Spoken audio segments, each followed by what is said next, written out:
이제 오늘 7장 말씀은 속건제에 대한 이야기입니다. 속건제는 사람이나 또 하나님께 바친 제물에 대해 손해를 끼친 죄에 대해서, 근데 물질적인 손해를 끼친 죄에 대해서 용서받기 위해서 드리는 제사입니다. 근데 속건제는 그 7절에도 나오지만 속죄제와 속건제는 규례가 같다 그랬습니다. 규례가 같다. 희생제물은 속죄제물을 잡는 곳과 같은 곳에서 잡아서 이제 피를 뿌린다 그랬습니다. 그리고 속건제물을 먹을 수 있는 권한이 3절 피를 뿌리고 또 기름은 다 태운다 그랬습니다. 기름은 다 불살라 버린다. 그래서 그거를 5절에 화제로 드릴 거죠. 화제라고 하는 것은 따로 제사 이름을 뜻하는 것이 아니라 불에 태우는 제사다. 그래서 화제다. 그렇게 이야기합니다. 그 피는 뿌리고 기름은 태워버렸다. 그렇습니다. 기름 태웠다. 그리고 그 속건제물 그 먹는 사람이 누구냐 하면은 6절에 제사장인 남자가 그 모든 것을 먹되 거룩한 것에서 먹을지니라 먹어라. 그리고 8절에 번제물의 가죽은 제사장이 가질 것이다. 그리고 화덕에 구운 소제물, 냄비, 철판에 만든 소제물, 밀가루로 이렇게 부친 거 이런 것도 제사장이 가져갈 것이다. 그리고 그런 것들은 10절에 균등하게 분배할 것이다. 그렇습니다. 가죽을 가져가고 밀가루로 부친 것을 가져가고 하는 것은 이 레위 사람들, 레위 제사장들이 생활비로 사용된다는 그런 뜻입니다. 그들의 생계비를 위해 사용되는 것이다. 그랬습니다. 그리고 그걸 또 균등하게 분배하라. 그랬습니다. 제사를 많이 드린 사람은 그 부유해지고 적게 드린 사람은 그렇지 못하고 그런 일이 없이 그 이 업에 종사하는 사람은 똑같이 분배해라. 어디 곳에 있으나 똑같게 하라. 그렇습니다. 똑같게 하라.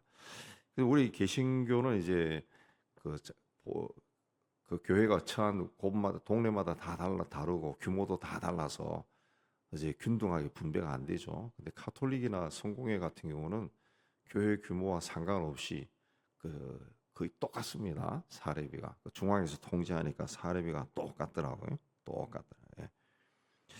근데 이런 일이 왜 필요하냐 하면은 그 이스라엘 공동체가 훗날 하나님을 잊어버리고 하나님께 제사를 드리지 않아요. 하나님께 예배를 드리지 않는다고. 예배를. 그러니까 바치는 제물이 없어지는 거죠. 바치는 제물이 없어요. 그 대신에 어디 가서 우상을 숭배하죠. 우상을 섬기는 그 신전에는 거기도 제사장이 있죠. 그 신전은 이제 풍요로워지고 하나님의 성전은 이제 빈약해지는 거죠. 그렇게 해서 어떤 일이 일어납니까? 성경에도 나오지만은 그 레위 지파 사람들이 먹고 살 길이 없어가지고 전국으로 흩어져요. 전국으로 흩어지고 사사기도 나오지만은 그래서 부유한 사람이 개인적으로 레위 사람들을 고용해가지고 개인 제사장으로 삼는 그런 일도 일어났다. 그런 일도 일어났다. 예. 그 성전에 바치는 재물이 적으니까 생활이 안 되니까 제사장들이 흩어져 버리고 제사장들이 흩어지면서 하나님께 제사가 드려지지 않을까. 예. 하나님께 예물을 바치지 않으니까 예배를 드리지 않으니까 그 제사 지낼 때 그냥 제사가 아니라 그 다 법이 있잖아요. 하나님의 죄를 회개하고 하나님부터 축복을 받고 또 백성들에게 강복을 하고 그 순서가 있다고. 그런 게 이제 다 사라져 버리니까 이스라엘이 이제 영적인 힘이 점점점 사라지고 결국은 나라가 망해버리죠. 나라가 망해버렸다. 그랬습니다. 그래서 이제 10절에 균등하게 배부하라 그랬습니다. 그래서 그 항상 하나님의 성전에서 그 하나님께 제사 드리는 것이 그치지 않도록 그래서 그 이전 장에도 나오죠. 그 제단의 불은 꺼지지 않게 하라 하는 그 말씀이 제단에서는 항상 하나님께 제사를 드려라. 하나님께 예배가 그치지 않게 하라. 그치지 않게 해라. 그래서 그걸 드리도록 그래 한 거죠. 그렇게 해야 이제 그 영성이 유지가 되는 거죠. 영성이 유지되는. 예. 제가 오래전에 미국에 한번 가니까 하도 비행기 타고 돌아다니면서 어딘지 모르는 중부지방 같은데 그 아이하비라고 하는 그 지역에 가니까 거기에 있는 그 교회가 이제 독특한 공동체를 하는데 기도원이 있죠. 우리식으로 하면 기도원이에요. 우리 예배당보다 조금 더 큰데 거기 그 기도는 24시간 365일 합니다. 그 찬양팀이 굉장히 많더라고. 그 청년들이에요. 거의 청년들. 한번 올라오면 한 2시간 정도 한다고 하더라고. 2시간 정도 찬양하면서 또 성경도 읽어주고 그 설교라 특별한 설교보다 성경을 계속 읽어 중간중간에 성경을 읽어주고 또 찬양하고 그 2시간 끝나고 또 다른 팀이 올라오고 그걸 24시간 하다 24시간 365일 아마 지금도 하고 있을 거예요. 그 인터넷으로 또 중계도 한다. 중계도. 예. 그렇게 그 365일 동안 그 불이 꺼지지 않게 하라. 예. 그 말씀을 그대로 실천해 나가는 걸 봤는데 그러니까 그 영성이 있는 것 같아요. 영성이 있으니까 그 전국에서 미국 전국에서 청년들이 모여서 그 특이하게도 청년들이 많더라고. 젊은 사람들이 꽤 많아요. 가득 차 있더라고. 그 순례 코스 비슷하게 되어서 전국에서 거기에 기도하고 찬양하러 많이 오더라고요. 많이 오더라고요. 예. 끝이지 않게 하라 그랬습니다. 그러니까 하나님 앞에서 불꽃이 끝이지 않게 하는 거. 내가 그 새벽 기도를 시작했다 그러면 이 불이 끝이지 않게 하는 거. 또 아침 기도, 저녁 기도, 뭐 그 끝이지 않게 하는 거. 그게 굉장히 중요한 겁니다. 불이 꺼지지 않게 하는 거. 그 영성을 그 유지하는 거죠. 유지하고 하나님과 교제가 깊어지는 거죠. 화목 제물의 제물은 그 살아있는 가축입니다. 살아있는. 네. 근데 그 이 피 없는 제물 또 이 그 피를 다 뽑아가지고 이제 피는 하나님께 바치는 거죠. 생축을 죽여가지고 바치는 겁니다. 그때 드리는 감사 예물이 12절에 보면 세 가지가 나오죠. 기름 섞은 무교병, 기름 바른 무교전병, 고운 가루에 기름 섞어 구운 과자. 무교병이라는 것은 이스트가 들어가지 않는 그 빵을 이야기합니다. 예. 이걸 세 가지인데 여기 또 13절에 보면은 유교병을 하목제의 감사제물과 함께 예물로 드려라. 유교병이 그 이스트가 들어간 빵이 예물로 허락이 되었다. 그랬습니다. 이건 이제 아마 이웃과 제물을 나눠서 먹을 때 예, 그게 아마 필요하지 않았나 그랬습니다. 이 감사 이 제물로 바친 제물은 15절에 보면은 그날 먹어라 바친 그날 먹어라 그랬습니다. 예. 그러나 16절에 소원이나 자원하는 것이면은 제물을 드린 날에 먹고 그 남은 것은 이튿날에도 먹어라 그랬습니다. 예. 그날 다 먹어야 된다라고 하는 그 원칙은 뭐냐면은 그 남겨두면은 그 다툼이 생길 수도 있어요. 남겨놓고 남은 것은 누가 가져가냐 뭐 이런 거 다툼이 생길 수 있게 그날 다 소비해라. 어쨌든 그날 다 먹어라. 근데 소원이나 자원한 것으로 바친 거는 다음 날까지도 먹어라 한 것은 이 소원이나 자원 하나님 앞에 어떤 맹세한 거, 그다음에 스스로 드린 거 이런 것들은 그 이유가 있을 거 아니에요. 왜 하나님 앞에 소원을 했냐? 왜 하나님 앞에 자원하는 마음으로 내가 하겠다고 이야기했냐? 그 다 소원한 거죠. 예. 자신의 각오를 오래 기억하도록 하기 위해서 예. 당일도 하지만은 그 다음 날도 또 기억해서 아 내가 그렇게 소원했지. 그래 하기 위해서 하루를 더 주었다. 예. 그렇게 이야기한 겁니다. 그러나 17절에 셋째 날까지는 하지 말라. 셋째 날까지도 남았으면 불에 태워버려라. 왜? 부패한다는 거죠. 부패한다. 특히 이쪽 지방은 굉장히 무더운 지방 아니에요. 더운 지방이기 때문에 빨리 이제 부패하니까 하지 말라. 그렇습니다. 그리고 이 제사의 원칙은 22절에서 27절까지 나오지만은 23절에 기름을 먹지 말라. 28절에 무슨 피든지 먹지 말라.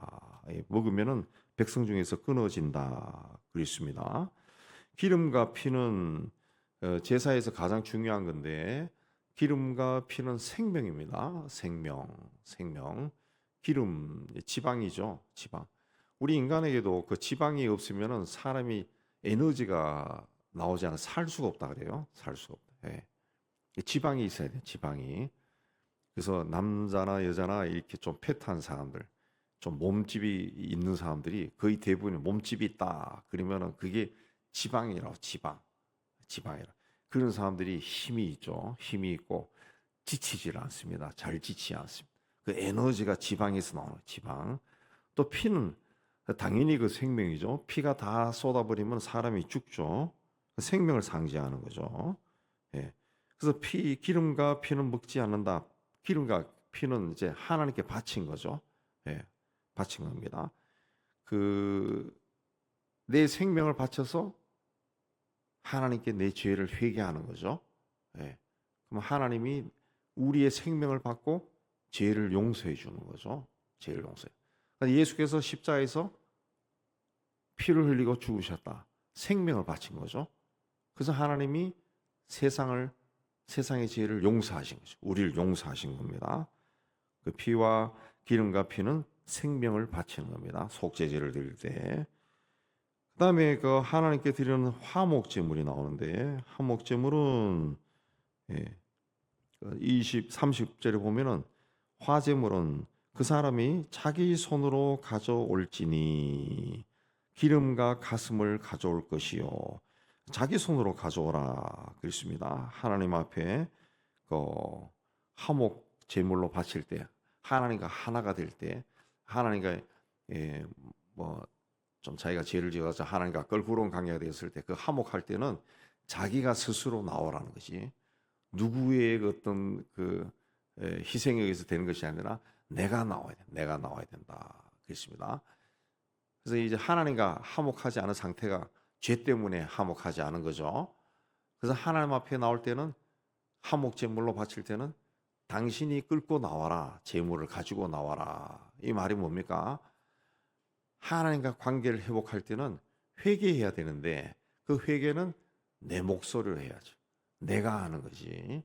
그 중보로 회개하는 게 아닙니다. 뭐 우리 아들의 죄를 용서해 주세요. 뭐 우리 딸의 죄를 용서해 주세요. 김 집사 죄를 용서해 주세요. 그게 아니라 본인이 하나님 앞에 나와서 그래 해야죠. 그래서 우리가 자녀들을 위해서도 기도하고 뭐 다른 사람을 위해서도 기도하고 해보지만 그들의 죄를 위해서 기도하면 물론 그들이 언젠가는 하나님 앞에 통해 자복하며 나오는 그런 역사가 있겠지만은 내가 아무리 기도해도 뭐 내 자식이라 할지라도 본인의 죄를 깨닫지 못해요. 깨닫지 못하고 내가 기도했다 해가지고 아우 내가 잘못했어요 하고 그 다음날 막 회개하고 그런 거 없습니다. 그러나 내가 중보하면은 어느 날 때가 되면은 본인이 깨닫는 거죠. 깨닫고 나오는. 그러니까 하나님 앞에서는 항상 단독자로 내가 서는 거지 누가 세워주는 게 아니라는 거죠. 아니라 특히 그 화목제물 하나님과 화해해서 하나님과 나 사이가 회복되는 것은 내 손으로 하라라. 내 손으로 하라. 직접 가져와요. 뭘 가져와요? 기름과 가슴을 가져와라. 그랬습니다. 기름은 다 불살라 버리고 그래서 기름은 다 불사른 겁니다. 가슴은 여호와 앞에 흔들어 요제를 삼다. 요제라고 하는 특별한 제사법이 있는 게 아니라 요제라고 말 자체가 흔드는 제사라는 뜻입니다. 아까 그 화제라고 하는 말도 화제는 불태우는 제사고 요제는 흔든다 그런 뜻입니다. 그래서 이 흔들라는 거죠. 흔들라 가슴을 이렇게 흔들라. 예. 그리고 31절에 기름은 불사르고 가슴은 흔들어서 아론과 그 자손에게 돌릴 것이요. 예. 또 32절에는 화목제물의 오른쪽 뒷다리를 제사장에 주어 거제를 삼을 것이다. 이 제물로 바치지만 오른쪽 뒷다리는 제사장이 주어서 거제는 이제 드는 제사 이렇게 하는 거죠. 이거 하나님께서 주셨습니다. 감사합니다. 하고 이제 제사장들이 가져가라. 그 제사를 집례한 제사장 몫이다. 제사장이 또 그걸로 또 사는 겁니다. 그냥 막 뛰가서 그는 것이 아니라 하나님 앞에서 다 보이는 거예요. 하나님 앞에서 한번 흔들고 하나님 앞에서 한번 높이 들고 또 다른 뒷다리를 들고 하나님 감사합니다 하고 가져가라는 거죠. 가져가라는. 예. 그래서 34절에 흔든 가슴과 든 뒷다리 흔들었죠. 가슴 다 뒷다리 들었어요. 거제. 예. 그 화제, 거제, 요제 이거는 그 제사의 방법입니다. 방법. 이걸 제사장 아론과 그 자손에게 주었나니 이는 이스라엘 자손에게서 받을 영원한 소득이니라. 그 이스라엘 백성들을 위해서 아론과 후손들이 아론의 후손들이 제사장 직분을 했는데 그들이 영원히 그걸 받아라. 그랬습니다. 받아라. 그래서 하나님께서 제사장 지파에게 생계를 책임져 주셨다. 그러니까 하나님이 하나님만을 전심으로 섬길 수 있도록 보장해 주셨다. 36절에도 대대로 영원히 받을 소득이니라 그랬습니다. 예. 그러니까 하나님께 드리는 제사는 영원히 드리는 겁니다. 영원히 우리의 삶이 다하는 그날까지도 영원히 드리는 겁니다. 영원히 드리는 거예요. 예. 요즘은 이제 서로 배려하고 그런 정신도 있고 뭐 사회적으로 좀 불편한 그런 것도 있고 해서 그런 걸 잘 안 하는데 또 뭐 목사님을 또 생각하고 그런 것도 잘 안 하는데 그래도 그 임종 예배 같은 거를 잘 안 하더라 이 말입니다. 그래도 그 임종 예배도 하는 것이 좋습니다. 제가 그 몇 번은 갔었어요. 여러 번 갔었어요. 근데 요즘은 잘 없는데 이전에는 우리 교회에서도 여러 번 갔었어요. 예, 여러 번. 밤 1시에도 가서 1시간, 2시간 기다린 적도 있고. 근데 그 좀 이상하긴 하지만은 사람이 죽을 때까지 기다린다는 거. 그러나 돌아가셨을 때는 금방 부르면은 1시간 내로는 다 갈 수 있으니까. 그래서 그때는 뭐 구급차가 오기 전이니까 간단하게라도 그 예배를 드리는 것이 좋죠. 시편을 읽고 하나님께서 주신 삶을 마감하게 된 것에 대해서 감사하고. 그러니까 우리는 그 태어났을 때도 하나님께 감사 기도하고, 예. 그리고 세상을 떠날 때도 감사 기도하고, 예. 그게 우리에겐 참 필요합니다. 우리 애가 처음 태어났을 때 태어났다 소식 듣고 우리 그 어머니와 같이 병원에 가는데 우리 어머니가 우리 태어난 아기를 안고 기도하더라고요. 예. 그 태어났을 때 기도하고 또 세상 떠났을 때 기도하고 그렇게 하는 게 좋습니다. 그거는 눈치 보는 게 아니라 그건 성경에서 하라고 하신 거니까 우리가 다만 그 순종할 거죠. 그 절대 눈치 볼 필요 없고 또 성직자는 그 일 때문에 성직을 가지고 있는 자고 그러니까 그때는 주저없이 하는 게 나.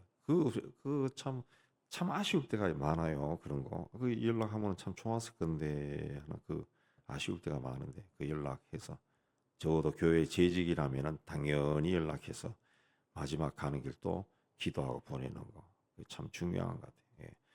그러니까 우리가 이제 제사는 영원히 드릴 규례입니다. 영원한 겁니다.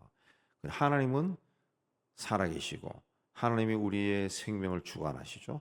생사화복이라고 했습니다. 삶과 죽음을 주관하신 분. 그 하나님께 영원히 드리는 제사. 살아있을 때도 드리고 세상을 떠날 때도 드리는 것이 예배입니다. 예배. 그래서 우리가 주님과 우리가 영원히 동행하는 거죠. 예. 마지막 숨이 끊어질 때 예배 드리면서 천국문을 열고 들어가는 겁니다. 우리가 이 하나님 앞에서 영원한 규례를 드려 지켜서 하나님과 동행하는 은혜롭고 복된 삶을 사는 모두가 되기를 주의 이름으로 축복합니다.